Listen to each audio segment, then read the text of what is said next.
Hello, good afternoon. Welcome and welcome back to my channel. Tayo ngayon ay magbabarnish na. Bali pang apat na coat na yan siya. So yan gamit, lalagyan natin ng thinner. 20% thinner, 80% varnish. So pang final coats na yan siya. Ayan.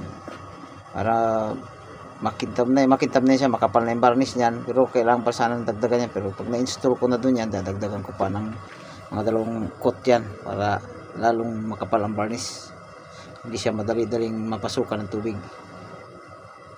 Ayan, napakaganda niya, napakakintab. Medyo ano yan, yung makapal ng varnish, kaya ayos yan, palaban na sa ulan init, matibay yan. Kaya hanggang doon na lang ating video mga kapatid, hanggang sa muli. Kita-kita tayo sa sunod nating video. Salamat sa panonood.